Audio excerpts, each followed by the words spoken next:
This is New Rural Virginia, reclaiming rural leadership through conversation featuring real voices, real issues from the heart of the Commonwealth.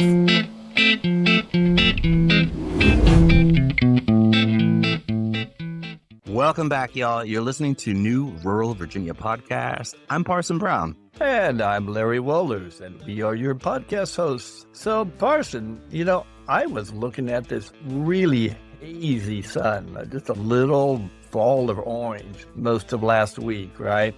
Those wildfires in Canada, they were taking a toll. And really, we were afraid to go outside. It's a reminder to all of us that climate change is not only real, but it doesn't know borders. And it's something that we really need to keep talking about. 100%. The smoke was very thick. And we're wishing the best to our neighbors up in Canada who are working to contain those fires. We felt the effects here too. Several canvassing operations in rural Virginia Democratic candidates had to be postponed because of the heat and also the poor quality of air. But, wise decisions. You got to keep people safe. And you know what? We will, in the near future, be talking more about climate change in an upcoming episode with Will Hackman, the author of Radically Reframing Climate Change, a Guide to Saving Ourselves. I'm looking forward to that. Well, I got to tell you that also, in addition to the seriousness of the Canada wildfires, here in Warren County, just very briefly, our dumpster at our landfill caught on fire just for a minute, and we've got great firefighters. They took care of it. I saw the alert go over social media. So this was your county's way of expressing solidarity with the Canadians, or what? I don't know. I mean, just sometimes life just gives you a dumpster fire. Stuff happens. Okay. Well, listen, we have a really great interview, which we recorded on Friday with two amazing people, Tom Perriello and Lily Franklin. So I think we should get to it. Let's get to it. And all I'm saying is dumpster fires happen. Okay. We have Lily Franklin, House Delegate from the Blacksburg area, and Tom Perriello joins us again. Of course, he's a candidate for the Democratic nomination for Congress in Virginia's 5th District. Thank you both so much for being with us. Thanks for having us. And we know you're incredibly busy, so we're really grateful that you've joined us to talk about something that's really important to rural Virginia communities, but doesn't actually get talked about that much, at least certainly not in what we like to call the mainstream media, right, Parson? Yeah, and it's an issue that is the right that people should have to completely and truly own what they have bought, and not to have some large corporation tell them, yeah, we know you paid your good money to own what we make, and here's our product, but our lawyers have stuck some fine print on the contract that says you're actually not allowed to work on it or repair it yourself. That's right. And it's been especially a big deal for farmers for years now, right? Because imagine you've got a combine worth hundreds of thousands of dollars and it's sitting in the field at just the moment you need it. It breaks down and you can't do anything until a quote unquote authorized repairman comes. But the truth is, this is about even more than farming equipment. Like, it's not just tractors. In fact, it's really another example of how large corporations are using their control over the economy to make every single thing more expensive and frankly more complicated for the rest of us. And that's why we need the help of our two guests today to better understand both what's happening and what we as citizens can do about it. Exactly. Lily, we want to start with you because you sponsored a bill in the Virginia legislature this last year to establish the right to repair in Virginia. And you did it in your very first year in the General Assembly. So congratulations on that. It wasn't taken up this year, however. So what exactly are you proposing? Why does it matter? And what are the prospects for Democrats pushing to get it passed next year? Yeah, thanks for having us on the show. I'm excited to be here. It was my first year in the General Assembly. When I got there, I was told early on to pick some easy bills, but apparently I misunderstood that assignment and filed this. Yes. And boy, did I open up a can of worms this year. But for me, at the core of the issue, it's pretty simple. If you own something, you should be able to have the ability to fix it or choose who fixes it. And that's just not how it works currently. And as we've saw this past year, and past couple of years, it's just getting tougher on farmers, and especially at the federal level. We're doing just about everything to make it hard on farmers. And so for me, my constituents, what I heard door to door is they wanted things to be easier on them. And so I thought it's my job as a state legislator that at the state level, we should be doing everything we can to make sure farmers' lives are easier and not harder. And that's what the right to repair came down to. So you've got these tractors and farm equipment that are very difficult to fix and that they don't have the ability to access a lot of this information. And, it was astounding the people that came out of the woodworks this year to lobby against or for this bill. But it was just something I kept hearing on the doors over and over that was just so important to my farmers and my farming community. And I think there's a little bit of a misunderstanding of why we need this legislation. A lot of people think that farm equipment is just like it used to be, where you can open up the tractor and you can see what's going on in there and you can just fix it. But just like every other kind of equipment and car and vehicle, they become more technical in nature. And so just to get somebody to come out to fix your tractor, it costs a lot of money for them to do that evaluation. They got to hook it up. There's coding and things involved. But and so when you talk to the people who own this equipment, they think that farmers aren't able to fix it if they were given that information. And I don't know about you, but I've met a lot of farmers, and if you give them the information to fix something, they're going to do it. They're the scrappiest people. Yeah. And so Definitely. yeah, exactly. I want to make sure these people have this access. And so I don't know how far you want me to go into the details. Didn't get across the finish line this year. There were lots of people, lots of players in the conversation, but that's to be expected in the first year of a big piece of legislation that comes across the desk. People need time to absorb the information. We've got to build the stakeholders. And I know that the Virginia Department of Agriculture is looking into this year to see what we can be doing at Virginia to make it easier. And there is some access to this information. And maybe there's another way we can go about doing this. I do know that the best method or the best path forward is going to be something passing at the federal level. Because we want something across all states. And so I do understand the patchwork system might not be as effective, but, for me as a state delegate, I'm going to do everything for farmers to make sure their lives are easier, not harder. So. Well, y'all, it seems like this should be a pretty clearly bipartisan issue, and to my neighbors, it's a bipartisan issue. But the truth is that most of rural Virginia, as you know, has been represented by Republicans for years, and none of them have ever sponsored this kind of legislation. Now you've come in, you do it in your very first year, and we also took a look at other states who have already passed similar right to repair laws, and it turns out that almost every single one was a Democrat state. So I'm just curious, what does that tell us? I think it says a lot. One, that, you're actually listening to your constituents. You hear that this is a common problem. And, I got elected because I knocked on thousands of doors, talking to voters and saying that I was going to show up and fight for them. And that's what I think the best representation looks like, is that we are listening to our constituents. And then when we get elected, we're actually going to our office and trying to deliver for them. Not that we're always going to be successful, but at least trying our hardest. And, I think we've got a lot of places, and especially in these safe red districts, where the elected officials have stopped trying. They don't have to try that hard. And so I think it's important that we are actually doing the work that we are being sent to Richmond, in my case, to do. So, Tom, I'd love to bring you into the conversation here. Lily just said that, it's great to do this at the state level, but the real solution is at the federal level. You're running for Congress in a pretty rural congressional district. Is this something you're hearing about from your voters? Is this a big deal for them? Yeah, well, first, I'm hearing from a lot of rural voters that they are just saying, thank God Lily Franklin is in the House of Delegates. She is someone who I think is already just making a name for herself well beyond her district, because we have so few real voices for rural Virginia from either party. And I think it's her willingness not just to listen to rural communities, but to stand up to corporate power. And I think that's what people don't understand. We see this a lot with John McGuire right now. He doesn't even raise a lot of money directly. He just waits for these dark money corporate groups to write the big checks. So, and he literally brags about having a 100% rating from the corporate lobbyists. So he doesn't answer to his rural constituents. He has been screwing over rural communities, particularly on healthcare, on fertilizer, on diesel, on gas, and he doesn't care a whit about rural communities. So to have someone like Lily Franklin really shake things up in Richmond by shining a light on our rural communities and being willing to fight for them is real.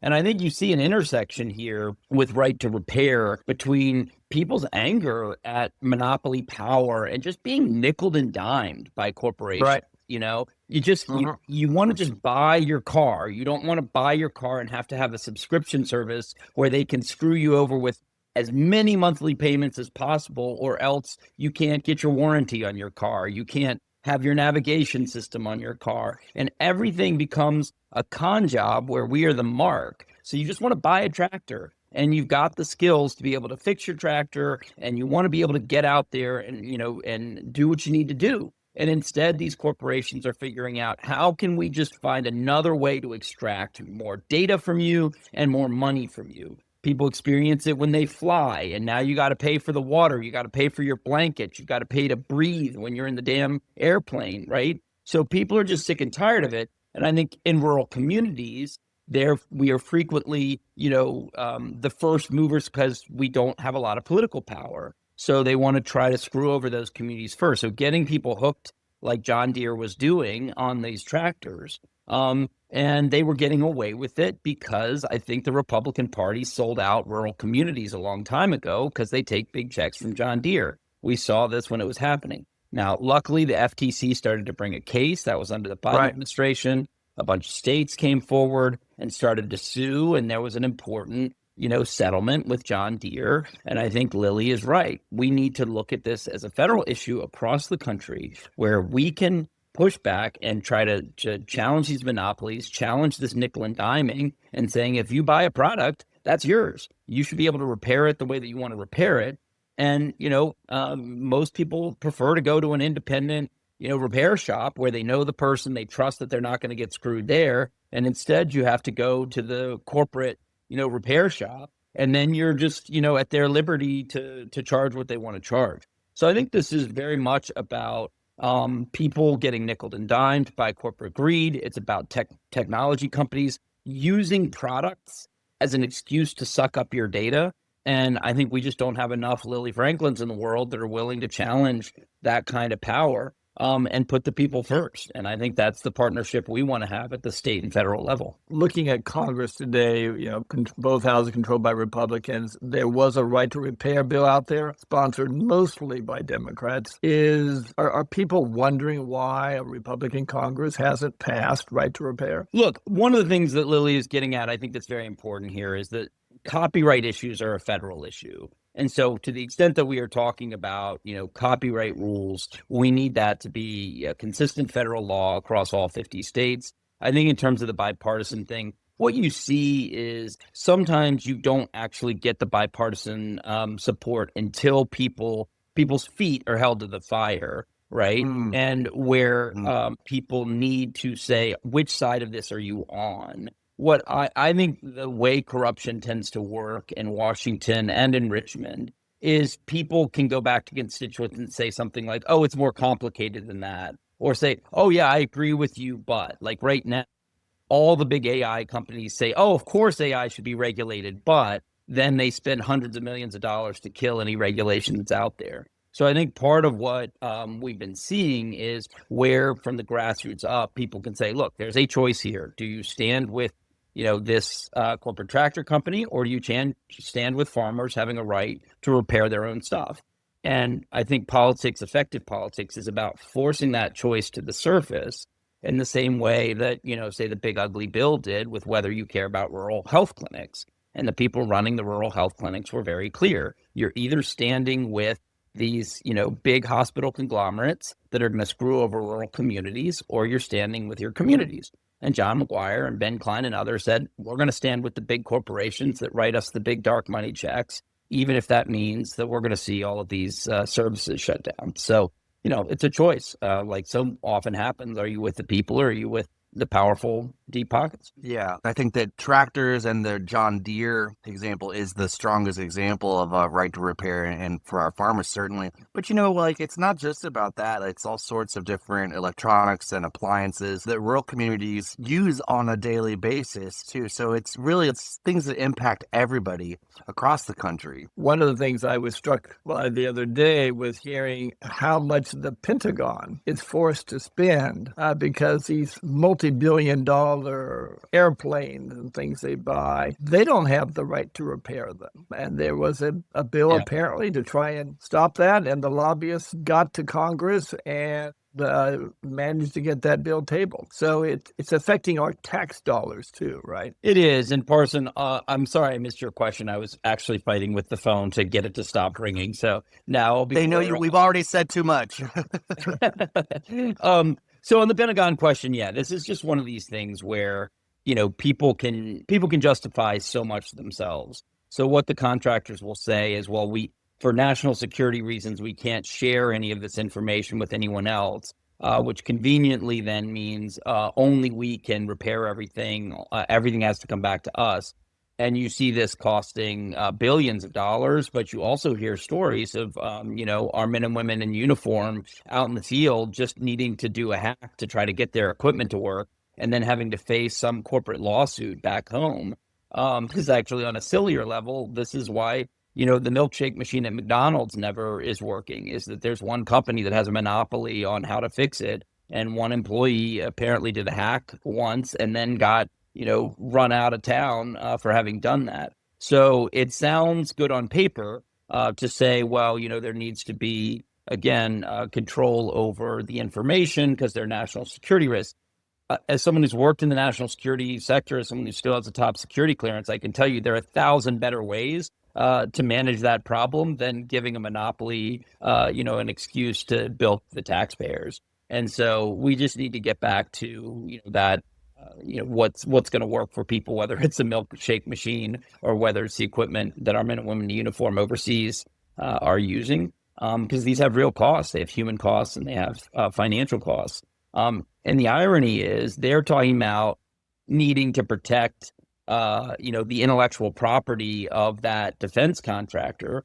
But then when it comes to things like Ring cameras, you literally cannot disconnect your camera from sharing it with the surveillance state. And so you don't get to control the intellectual property, even of the images on your own porch.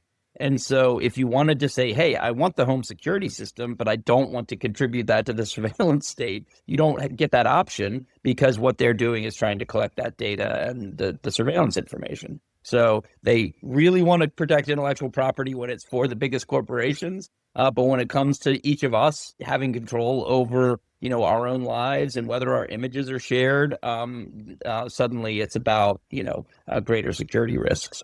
It's certainly, if nothing else, perhaps the rallying cry could be, can't we all get behind being able to repair the McDonald's milkshake machine? Yes. We don't have that problem with Sheets. I was recently asked on my Sheets Wawa opinion, and I think Lily and I are aligned on the same team on that too. Team Sheets over here. So this is another question as we talk about monopolies and corporations. Last week we had Lieutenant Governor Ghazala Hashmi on the show, and she shared her concerns about the proposed Dominion Next Era acquisition, and she's called for more questions to be answered before that process goes any further. 64 questions, in fact, to be precise. I was just wondering, each of you, what are your thoughts on what could potentially become the largest energy utility entity in the world and the impacts that could have on rural Virginians? I think this is a huge question right now happening here in debate in Virginia. But I think the biggest question we need answered is whether this is going to make people's lives better or worse for Virginian families. And that's the only question we need to answer. I think it's hard for me to imagine that if a headquartered in Virginia versus Florida, whether the families in my community like Christiansburg and Roanoke and all of the places in Southwest Virginia, if they're going to be paying more or if they're going to actually be thinking about what's happening here in Virginia. And so I just think that we need to make sure that we're testing that. If this merger means that we're going to have higher bills and less accountability, and more decisions being made without rural communities at the table, then that's a huge problem. And that would be my main thing is we got to know that answer. And if the answer to that is that it's going to mean those things, then it's off the table automatically for me. And can the state legislature do something about it? Or are we Yes. really reliant on the SEC here? We are reliant on the SEC here. There's probably some legislation that we could be looking into as well. And I know some of my colleagues are considering that on making sure that as this review process, because we can change the rules on the SEC and what a review needs to look like and needs to include. And so I imagine that there will be some sort of legislation that comes up next session that we will be looking at as they are dealing with this merger. Yeah, I would just add one thing to Lily's excellent points on this, which is I think that the burden of proof has to be on NextEra to prove they're not going to screw over consumers in Virginia because their track record is terrible. Their track record of direct corruption in the political system, of misinformation and propaganda. And we're already seeing this, not surprisingly, with the data centers and other things where, the promise was that all the costs would be borne by the corporations. And then they're like, oh, well, we just meant the data center and not the transmission lines and the water and the energy that is 90% of the footprint. And so I think it also goes into the question of what was Dominion selling that NextEra was buying. And I think that, that's where we're going to see where a lot of the false promises were about protecting, consumers. So given NextEra's track record of screwing consumers and of corruption, I think there's got to be a pretty significant burden of proof to show why we would believe they're not going to do that here in Virginia. And unfortunately, I think part of the product that they are buying is itself a fairly corrupt model, which is one in which the Dominion sells the fact that they have regulatory capture in the state too often. So, yeah, I think there are reasons for very serious concerns. Even before you get to all that, just at some point, bigger is not better when it comes to monopoly power, literally and figuratively. So, as Lily said, I think we've got to put the people of Virginia first, and there are lots of reasons to believe this merger will be very bad for ratepayers as well as for the environment. Yeah, there's actually in Warren County and our neighbors in Shenandoah County and across the Commonwealth, especially in rural areas, as the whole conversation about data center expansion kind of consumes all of our communities. There are towns and counties across the state that are having these conversations and debating whether to allow data centers in their communities, whether to try to construct ordinances or to pursue moratoriums, all of this. And what I don't hear people really asking, or maybe the better way to frame it is that they're not considering how the outcome would be depending on whether this acquisition takes place or not. And that's what we asked the lieutenant governor was what should our local leaders be asking as they address these questions as to whether or not to allow data centers into their communities. Yeah, I mean, I think this is where we've really focused in our campaign on the issue of standing with communities. And I think most communities do not like the data centers coming in. And that's where we're standing, particularly in opposition to this Valley Link transmission line, where the communities don't even have a voice in this and don't get revenue from it. I think there are a few limited cases where some rural communities feel like they can make some version of this work for their economic development plans, like in Danville. And there it's about standing with communities to make sure that they are getting the best deal possible in terms of revenue, in terms of environmental protection. And I think this comes back to, in some ways, the right to repair work, which is we're just standing with communities. Communities want to have the right to repair their own tractors. They want to have the right to be able to repair their own iPhone without having to sell out to some corporate overlord. And I think the same thing here is that people don't want corporations coming in that don't have any tie to Virginia, that don't have any accountability in Virginia, who are then going to be able to, do the things that particularly these kind of larger private equity firms tend to do. So we've got to just, show up and listen and hear people's priorities. And I think it's pretty clear right now that people are concerned. And I think that, Lilly and Danville represent two examples of the way to do it right, which is we do need to build, and reinforce the grid in certain places. And what happens is in a place like Danville, where they've done a great job with the casino of being transparent with people, of making the infrastructure investments, of being able to show the revenue into the school district and other important investments in the community. Then they were able to land this battery storage company that's the biggest, these are the two biggest announcements since NAFTA. And then by the time you get to a question of, data center or not, there's a different relationship of trust than when people are signing non-disclosure agreements and cutting deals that people feel, were either corrupt or just misguided. And so I think that's where you can't do the shortcut from what Lily did. You go out, you knock the doors, you show up in, both the red parts of your county, you show up for young people who don't normally get to hear from folks. You give people a reason to care.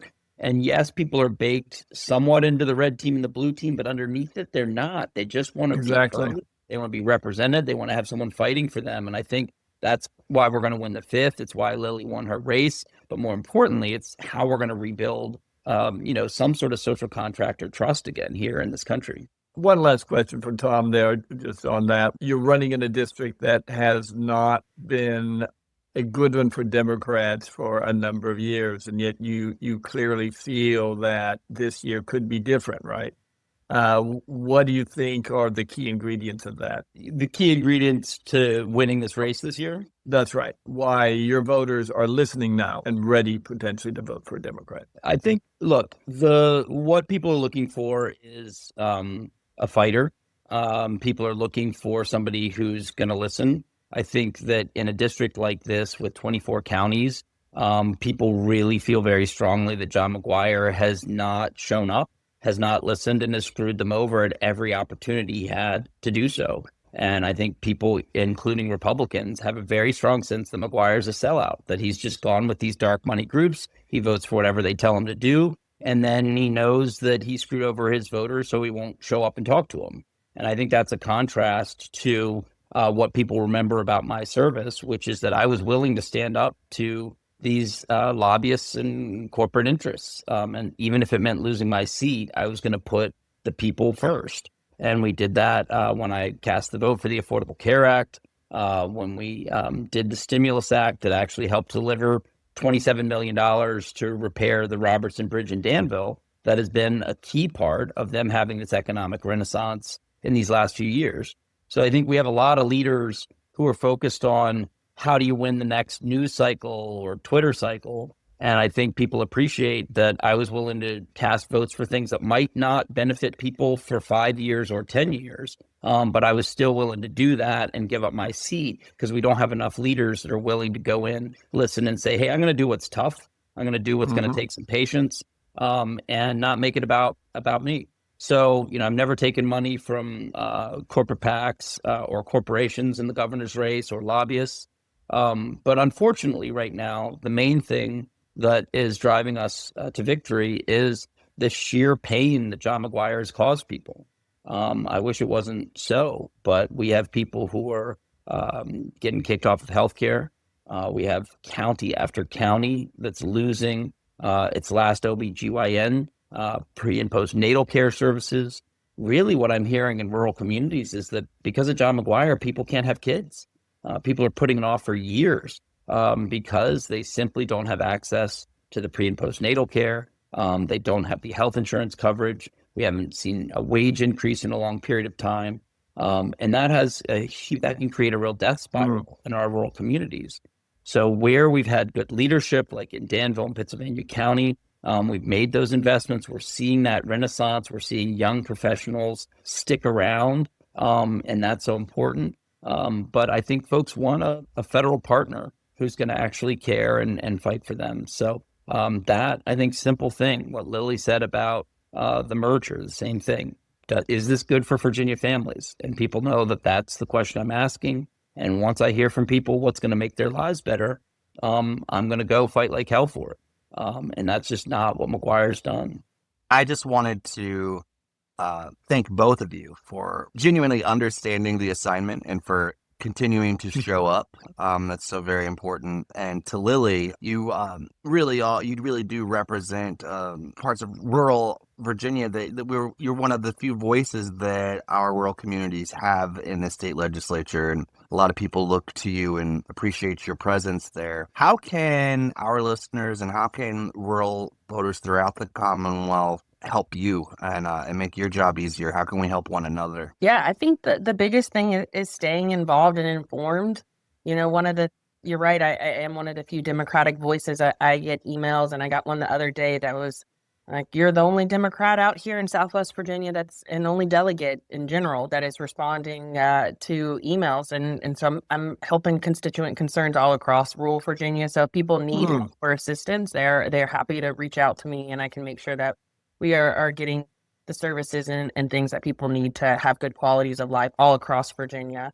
But we just stay informed and make sure you're pushing your legislators to be better, and we'll keep fighting the good fight. Thank you. Okay. Well, thank you both so much for taking time to be with us. It's a great conversation.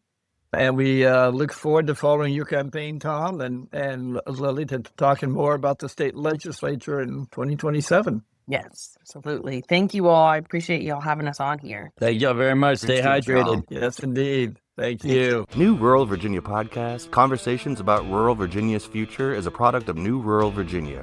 Visit newruralva.org for more. Please like, share, subscribe, and follow us. We're available anywhere you get your audio. For deeper dives into the topics we cover, catch additional insights and stories on the Rural Angle Substack newsletter.